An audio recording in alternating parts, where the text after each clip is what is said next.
Olá, tudo bem? Eu estou muito bem, graças a Deus. Bom, hoje vamos falar da segunda parte deste maravilhoso livro. Pois é, vamos falar de quem a Jack Hill Perry se tornou após conhecer o Senhor Jesus.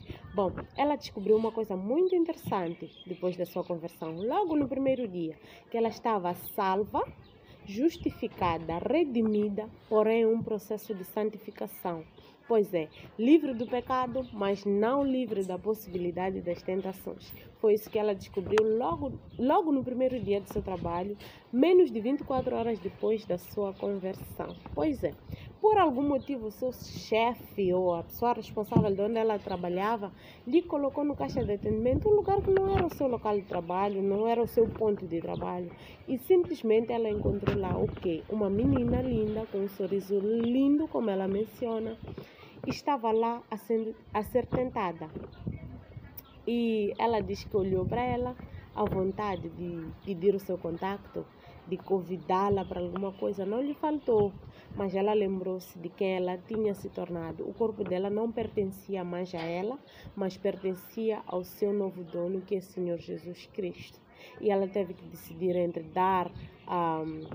dar ouvidos à sua carne ou então dar ouvidos àquilo que a palavra do Senhor dizia e que ela sabia muito bem. Ela devia obediência ao seu Salvador. E ela diz que enfrentou uma batalha nesse momento, onde ela teve que orar. Ninguém percebeu o que estava a acontecer ali, mas ela estava realmente a lutar com a sua carne e a clamar para que o Senhor lhe ajudasse. Ela diz que fez uma oração curta e simples. Senhor, tu podes me ajudar?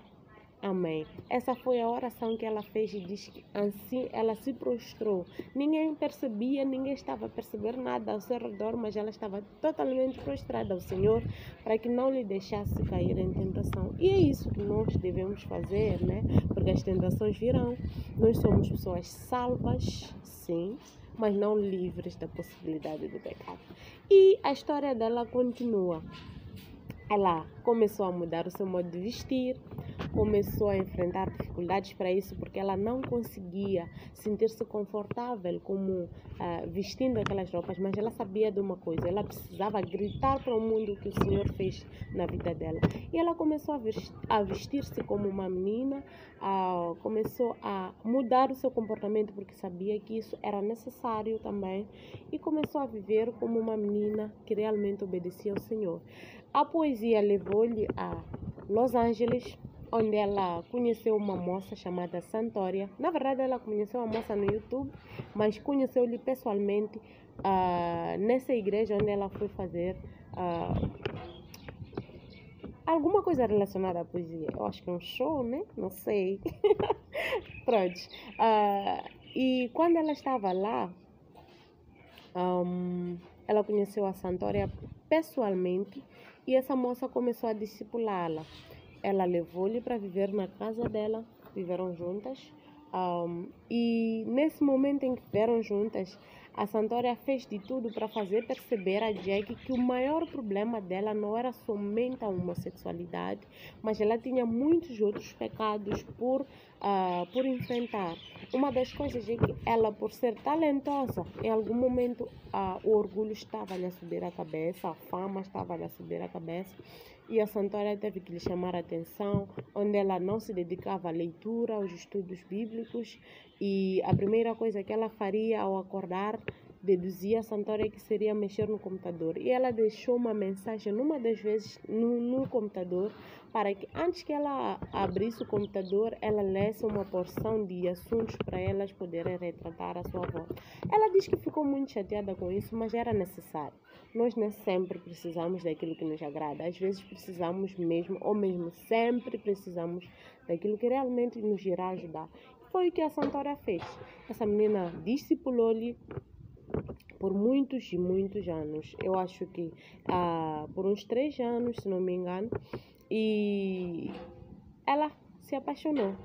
3 anos depois da sua conversão, se apaixonou por um menino chamado Preston, que é atualmente o seu marido, pai dos seus 2 filhos. E foi muito lindo, foi, porque ela finalmente tinha se apaixonado por alguém que o Senhor permitiria. que era aprovado, né, diante do Senhor. E ela orou por 1 ano para que o moço se apaixonasse também por ele ou que desse algum sinal. E 1 ano depois o moço pediu-lhe em namoro, mas a guerra começou, né? Ela começou a ter repulsa do seu namorado. A vontade que ela tinha de pegar na sua mão, de abraçá-lo antes de lhe pedir em namoro, agora tinha simplesmente desaparecido. Ela estava numa batalha de entender que agora ela pode sentir prazer em estar com um homem e não com uma mulher. E essa foi uma luta muito árdua na vida dela. Eles sabiam que não precisavam desistir do seu relacionamento, que aqueles eram momentos que eram necessários de alguma forma. Ela escreve um trechinho bem interessante que eu separei aqui para ler para vocês. O que nos mantinha comprometidos e indispostos a encontrar um caminho mais fácil que pudéssemos trilhar era o fato de sabermos que, mesmo na loucura do nosso relacionamento, Deus queria que estivéssemos juntos. Em nenhum ponto do meu conhecimento de Deus eu ouvira me chamar para a vida sem que ela fosse pavimentada pela tribulação. Deus estava ali para fazer algo bom, mas por ora o ruim estava à nossa volta. Era o momento deles passarem por algumas dificuldades. Era, e é necessário, né? É necessário por algum momento passarmos por essas situações. E era necessário para a santificação da Jack, com certeza, e a santificação do seu próprio namorado, né?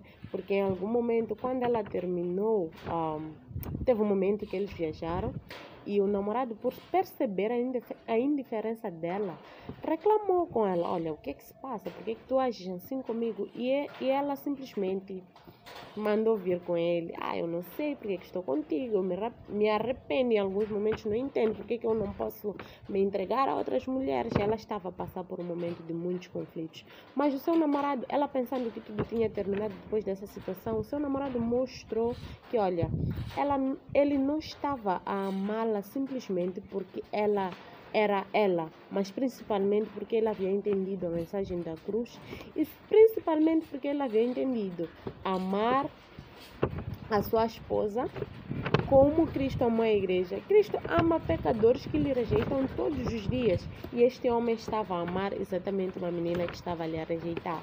E ele mandou uma mensagem muito linda, eu acho, dizendo: eu amo você. Depois de muitos dias sem contato com ela, mandou-lhe uma mensagem dessas. E ela simplesmente ficou pasmada, admirada, tipo, como assim? Ela já tem aqueles preconceitos sobre o homem, né? Que é uma pessoa que não sabe amar, que não sabe cuidar, mas estava a ver um homem que, mesmo depois da sua rejeição, estava ali para ela, cuidando dela, mostrando a ela que está com ela, independentemente de que circunstância, né? E a história deles continuou, ela teve lutas até o último dia.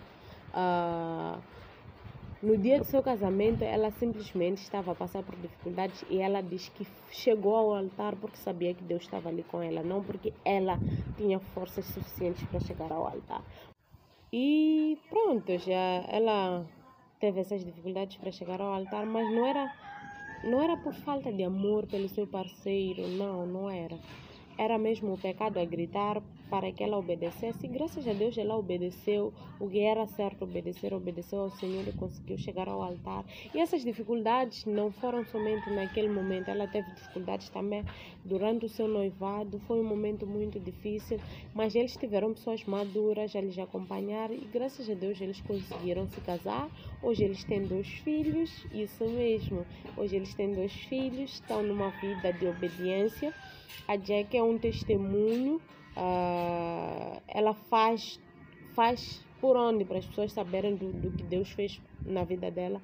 Ela é um milagre de Deus, como todos os outros milagres. Ela chega a falar sobre o milagre do homem cego de nascença, que Jesus Cristo curou, fez um lodo para que ele fosse se lavar.